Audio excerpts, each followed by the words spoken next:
De mettre en place ces systèmes IA, je vais vous dire ce que Yomi Denzel ne vous dit pas. Ce bootcamp peut vous mettre en prison. Vous ne pourrez pas dire que vous ne le savez pas, parce que d'ici la fin de cette vidéo, vous saurez exactement pourquoi un simple clic sur une template peut faire de vous des auteurs d'un crime passible de 3 ans de prison et 375 000 € d'amende. Ok, tu vas un peu trop loin, Marcel. Un collègue qui m'a envoyé cette vidéo, pardon pour le coup dans la caméra, c'était peut-être intéressant de traiter la formation de Yomi Denzel sur la création des agents IA et comment se lancer dans le business de la création des agents IA, parce que éventuellement, il pouvait y avoir des choses à en dire. Et donc, il m'a envoyé cette vidéo que je regarde et je dois dire que le gars, il va pas avec le dos de la cuillère. Si le bootcamp encourage la paresse, en IA, la paresse se paie par le suicide judiciaire. En fait, voici le vrai risque qui peut vous emmener derrière les barreaux. Ça s'appelle le data leakage, soit la fuite de vos données. En utilisant Ce qui dit qu'il y a un problème réel, d'ailleurs j'ai fait une vidéo il y a 2 jours là-dessus, je la mets en lien ici. Il y a quand même un problème de gestion des données quand on met en place des agents IA, de savoir où est-ce que les données, c'est un danger vis-à-vis de la criminalité, mais pas uniquement. C'est un danger aussi parce que les entreprises veulent peut-être protéger un certain nombre de données qui sont sensibles. Néanmoins, les données fuitent, et pas nécessairement du fait des systèmes, et notamment parce que tout le monde va utiliser l'IA, même sans le savoir, et que très rapidement dans les entreprises, eh bien les gens qui vont avoir Gemini sur leur téléphone, puisque 90% des téléphones de la planète vont avoir Gemini dans les mois qui viennent, hein, soyons clairs, simplement prendront en photo avec leur téléphone une copie d'écran pour demander à l'IA de les aider, etc. Et ça, pour la sécurité de l'entreprise, c'est quand même hyper compliqué à maîtriser. Moi, mon opinion là-dessus, c'est que il y a beaucoup de données qu'il faut lâcher et il faut revoir la stratégie de données, et que beaucoup de données qu'on considérait comme étant devant être conservées ne doivent plus l'être simplement, et elles doivent être considérées comme de la donnée qu'on lâche et qu'on donne avec des contreparties, pas financières, mais d'autres types de contreparties. Et que, en revanche, il faut arriver à déterminer quelles sont les données dures, quelles sont les données qui sont extrêmement importantes à protéger. Et elles sont moins nombreuses, et il faut réfléchir à comment les protéger, mais ça va être extrêmement contraignant. Mais je pense qu'il va nous expliquer pourquoi est-ce qu'on peut aller en prison avec une fuite de données, parce que ça, c'est intéressant quand même. des templates qui sont pas sécurisés et dont vous ne comprenez rien, vous envoyez directement les secrets les plus précieux de vos clients, que ce soit les comptes, les santé, les stratégies de business, sur des serveurs tiers sans aucune protection. Oui, on envoie ça sur des serveurs tiers, potentiellement, c'est pas obligatoire, mais si admettons quelqu'un fasse un copier-coller N8N comme ça, un peu à l'arrache, sans rien trop y connaître, mais il va pas envoyer ça sur des serveurs tiers exotiques, hein. Il va envoyer ça sur la boîte Gmail, sur le cloud de Microsoft ou n'importe quoi. Enfin, est-ce que c'est une fuite d'envoyer ces données sur un compte Microsoft, sur un cloud Microsoft ou sur un cloud Google? On peut le considérer, j'ai tendance un peu à le considérer, mais ça n'est pas de l'ordre de la criminalité, même pas de la faute professionnelle. Si vous n'avez pas de compétences en informatique et que vous ne comprenez pas comment circule la data dans votre template, eh bien laissez-moi vous dire que vous êtes directement en train de copier-coller les données de votre client vers un malfaiteur. Alors ça, non. Voilà, il faut m'expliquer pourquoi. Il y a pas on copie pas directement vers un malfaiteur, à condition que encore une fois, les serveurs qu'on utilise soient des serveurs légitimes.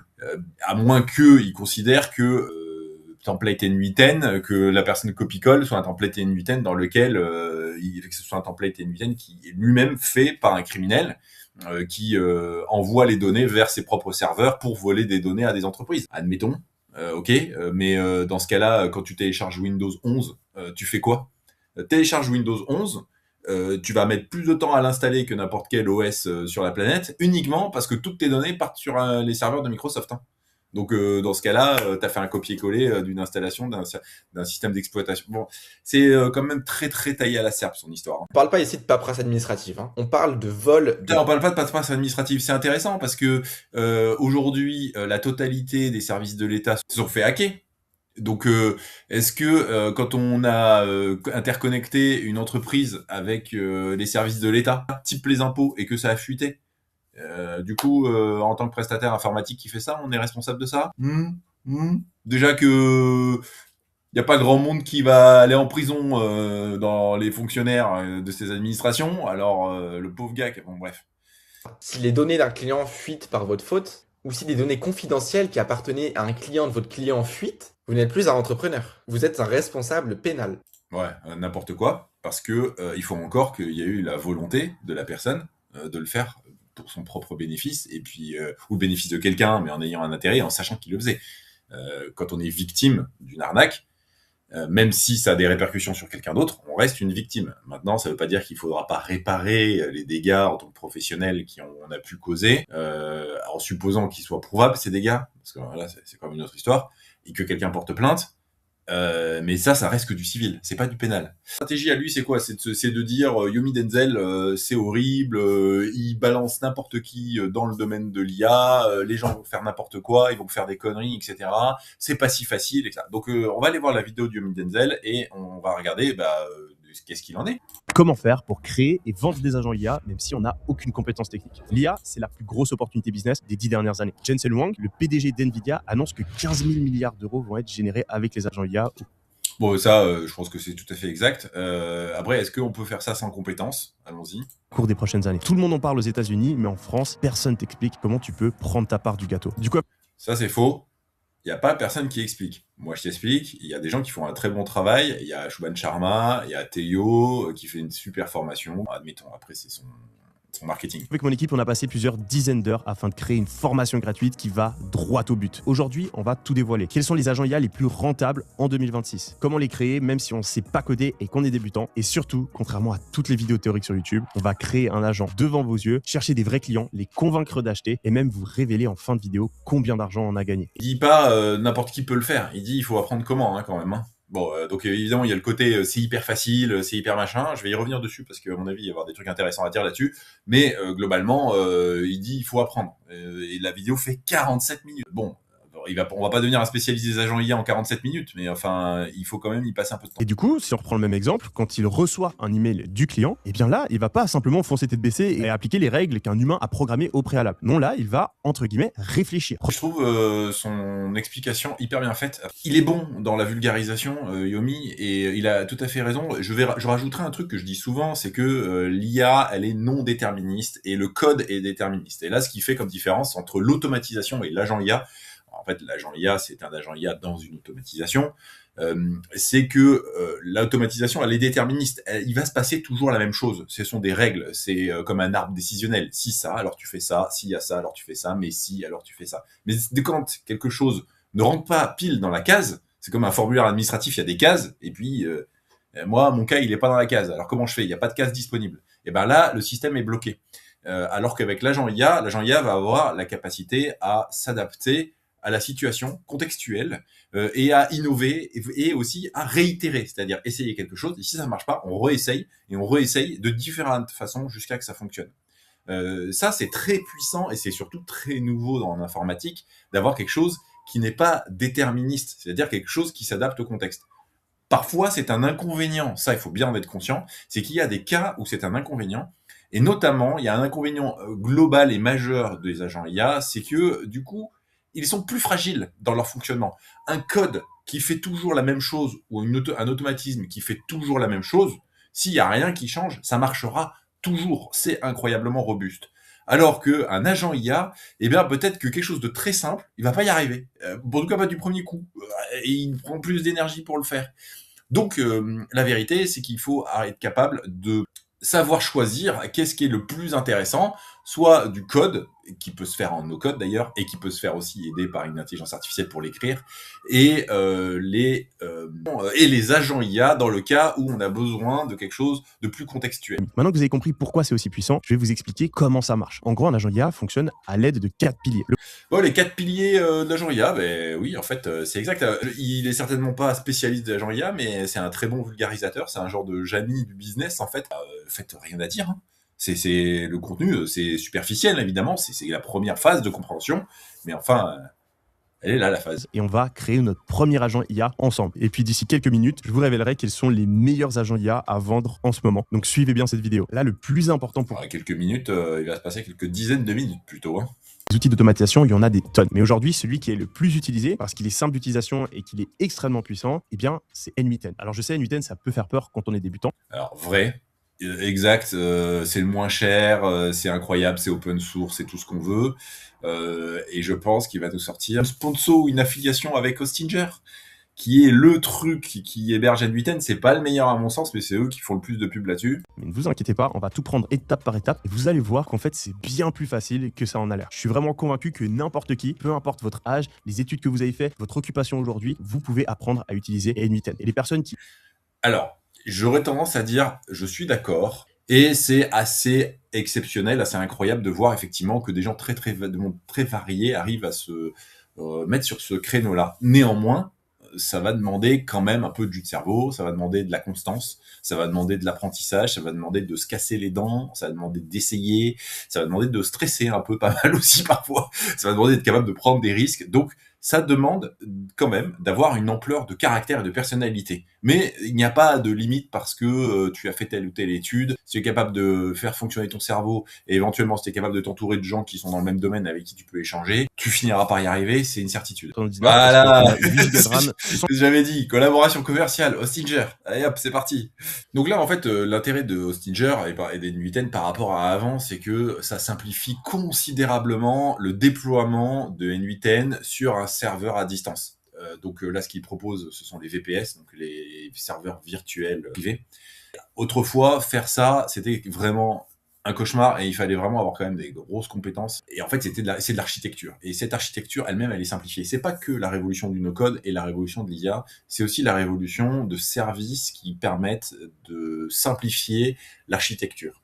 Mais il reste quand même un domaine dans lequel ça n'a pas été beaucoup simplifié. Ça a été simplifié, mais ça n'a pas été beaucoup plus simplifié. Et pour l'instant, il n'en a pas parlé. De là, on a tout ce qu'il nous faut pour créer notre premier agent. Et Anthony va maintenant prendre la main pour créer devant vous votre premier agent de support client pour les e-commerçants. Merci Yomi. Et vous allez voir, on va créer cet agent de support client de A à Z en seulement 15 minutes. Dans 15 minutes, l'agent sera 100% opérationnel et sera prêt à être vendu à des e-commerçants qui souhaitent avoir un support client réactif. Moins cher. Alors ça, foutage de gueule. D'accord, foutage de gueule. Tu fais ton copier-coller de N8N, tu le mets en place, ça dure pas 15 minutes. Ça dure 15 minutes le jour où tu maîtrises parfaitement ton truc, le jour où tu connais déjà ton workflow, voire c'est même toi qui l'as créé, le workflow, donc toute la structure N8N, tu as tous les codes à disposition, tu as un gros coup de chance, tout va bien. Non, c'est hyper rapide, c'est hyper puissant, c'est hyper incroyable, c'est hyper machin. Un jour, on arrivera certainement à ce qu'effectivement, on arrive à déployer des trucs en 15 minutes. Mais là, aujourd'hui, le mec qui commence, il va pas y mettre 15 minutes, il va y mettre 15 jours. Et il va avoir des bugs, et il va avoir des galères, et il va avoir il va avoir des plein de trucs. Et puis, comme je le dis aussi dans la vidéo que je te citais tout à l'heure, il y a le problème que ça se dégrade pour plein de raisons. Donc pareil, si ça t'intéresse de savoir ça, va voir la vidéo. Pia, non, qu'est-ce qu'il y a? Oui, d'accord, ferme la porte et laisse-moi là. Ouh, dis donc là, hein. Ah. Ouais, alors là, ce qu'il fait, c'est qu'il montre pour cet agent IA à quel endroit tu vas copier-coller les infos, etc. Sauf que le jour où tu crées ton premier agent N8N ou le jour où tu fais un copier-coller d'un template N8N que tu as trouvé, eh bien, tu vas avoir plein d'options dans N8N. Et tu vas te poser plein de questions. Et tu vas dire, mais attends, ça sert à quoi? Et puis, attends, mais pourquoi là? Mais attends, oui. Et puis là, il te montre que c'est là, et puis ça a changé parce que N8N, il est passé en version 2. Et puis, il y a plein d'autres paramètres. C'est beaucoup plus multifactoriel que ça. Et donc là, ce qui est quand même assez exceptionnel, c'est qu'aujourd'hui, tu peux demander à l'intelligence artificielle de t'aider sur ces sujets, puisqu'il y a une N8N, il y a une grosse communauté d'aide dessus, il y a beaucoup de ressources dessus, mais tu vas galérer quand même, tu ne trouveras pas du premier coup tout, et tu as plein d'options que tu connais pas, et donc tu vas aussi avoir tendance à utiliser N8N de manière un petit peu bourrine. Au début, tu vas faire des trucs qui vont pas être hyper efficaces, et tout ça, c'est pas très grave, ça n'empêche pas qu'effectivement, tu pourras le lancer vite, mais ce que ça veut dire, c'est qu'une fois que tu as lancé ton premier agent, une fois que tu as fait ton premier workflow, ça n'est que le tout début de l'aventure. En gros, ce qu'il est en train de te montrer, c'est que tu es allé faire un tour de poney au Parc Monceau à Paris. Voilà. Tes parents t'ont payé un ticket et t'as fait un tour avec une dame qui te tenait les rênes par la main, et toi t'as l'impression d'être un grand cavalier. T'es pas encore à faire de la voltige équestre. Ouais, d'accord? Embedding OpenAI. Et je vais prendre le text embedding large, puisque honnêtement, c'est le modèle le plus performant. Ensuite, pour récupérer le contenu... Tu vois, par exemple, là, il te dit « Ouais, c'est le modèle le plus performant. » Ok, il le sait, lui, mais toi, tu le sauras pas, ça. Tu te poseras plein de questions, tu te diras oh, « Il faut que j'utilise quoi comme modèle ?» Et ça va un peu te stresser, tu vois.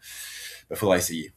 Il faudra tester, et ça prend du temps, ça. Ça prend du temps, ça prend pas 15 minutes. D'ailleurs, à ce propos, il met tout en 15 minutes, son agent IA, mais rien que dans la vidéo, il met déjà plus de 15 minutes, puisque là, on est au début, il doit commencer à 4 minutes et il doit finir à 31. Ouais, bah, les gars, vous n'avez pas mis 15 minutes, quoi. Un agent IA qui identifie tous les restaurants d'une ville, récupère leur email et va venir envoyer une proposition commerciale personnalisée pour une agence de communication. Mais 2 points faibles. Ça va nécessiter de trouver un bon équilibre entre notre agent et la personnalisation. Sinon, ça va vite ressembler à du spam.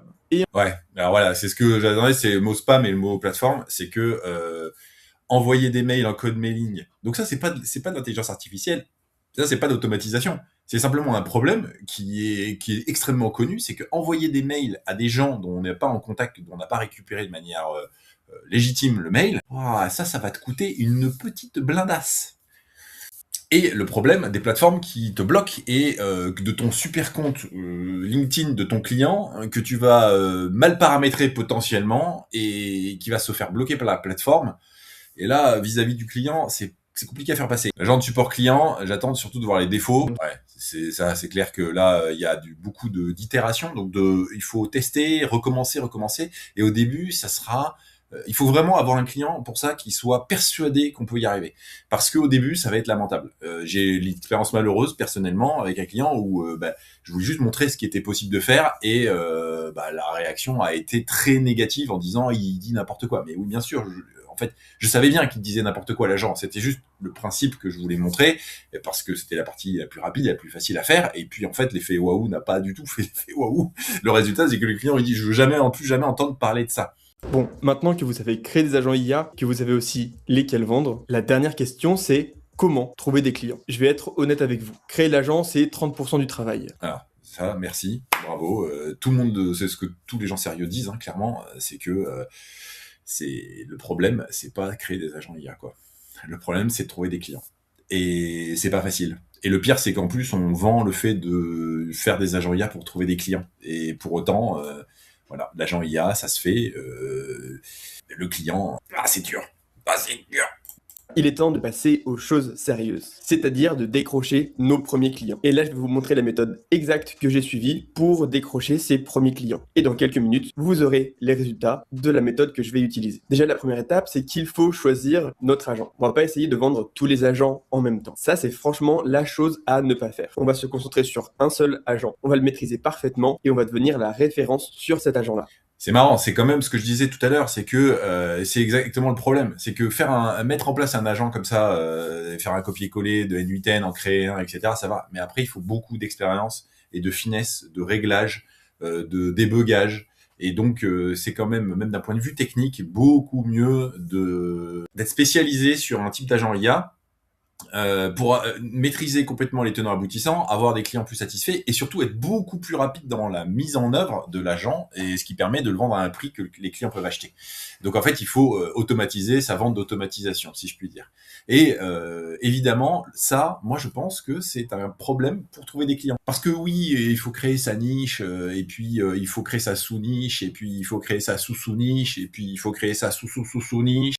Ça, c'est de la théorie marketing, à mon sens, qui est hyper efficace aux États-Unis. Les Américains achètent ça. Les Français achètent, les entreprises françaises, de mon expérience, achètent peu le truc ultra spécialisé. Pose-toi la question de savoir, dans les entreprises que tu connais, si tu connais, dans ton entreprise où tu travailles, etc., est-ce que on achète un outil pour chaque chose? Ou est-ce que on a un grand outil informatique qui fait tout? Genre un grand CRM, genre un grand ERP? Les entreprises françaises dépensent des fortunes considérables dans des énormes logiciels qui sont des ERP qui font tout en interne et qui... Donc moi je pense que ça c'est le problème technico-commercial, économico-commercial, c'est que l'intérêt économique en tant que vendeur d'agents IA et en tant que professionnel de cette question et l'intérêt technique va dans un sens, alors que pour trouver des clients actuellement dans un marché qui a à peine débuté. Est-ce que vraiment le marché de l'agent IA existe en France? Aux États-Unis, il existe, mais en France, il n'existe pas. Donc ça, pour moi, c'est le point dur de ce métier. Votre premier client aura des bugs. Et alors? C'est en vendant qu'on apprend à vendre, bien sûr. Ok, merci de le dire. Le premier client aura des bugs, c'est sûr, c'est certain, c'est comme ça.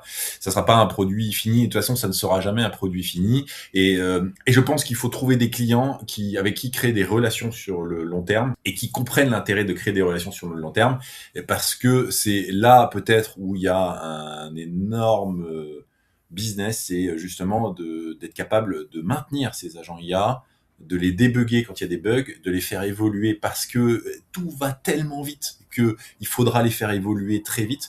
Et c'est sur peut-être cette maintenance plus que il y a du business à faire que sur la création des agents IA, sur lesquels il va y avoir une multiplicité de gens effectivement qui vont se lancer, qui seront bons pour certains, moins bons pour d'autres. En revanche, les gens derrière voudront pas faire la maintenance. Et ceux qui seront bons dans la mise en place vont l'industrialiser tellement que la maintenance va leur casser probablement beaucoup les pieds et ils sauront pas très bien le faire. Donc il y a à mon avis, une niche des gens qui font la maintenance des agents IA, l'évolution des agents IA, et c'est beaucoup plus facile de le faire quand c'est soi-même qui avons créé l'agent, évidemment. On va faire une deuxième vidéo à cette série où justement on essaie de faire un max de ventes et on vous partage comment on le fait et tous les résultats. Donc cette vidéo arrive d'ici 2-3 semaines. On va vraiment faire un compte rendu de... Bon, ça, on la regardera et puis on la commentera parce que ça va être très intéressant de voir. Après, c'est toujours un peu énervant de voir à quel point pour lui c'est facile, mais bon, les mecs sont bons, hein. Qu'est-ce que je dis ? Le bilan de cette vidéo, eh bien, moi je trouve que globalement, il n'y a pas grand-chose à critiquer. Bien sûr qu'ils vendent leur sauce, bien sûr que ce sont des bons commerciaux, bien sûr qu'ils t'expliquent que demain sera meilleur qu'aujourd'hui pour toi. Bien sûr que ça te demandera de l'effort, mais bien sûr que c'est accessible et je trouve que c'est relativement équilibré dans ce qu'ils disent et qu'il n'y a pas trop de conneries, quoi. Voilà. Le seul gros truc que je reprocherais peut-être, c'est de dire non, en 15 minutes, tu n'auras pas mis en place un agent IA. Ça n'existera pas. Et même pour des gens techniques et même pour des gens qui viennent de la tech. Si tu te lances dans l'automatisation, N8N, Make, Zapier et la création d'agents IA, il est important que tu ne restes pas seul. Et même si c'est déjà ta compétence et que tu l'exerces, que ça soit d'ailleurs en tant qu'entrepreneur ou au sein d'une entreprise, eh bien écoute, rejoins notre groupe privé si ça t'intéresse. Je te mets un lien dans la description.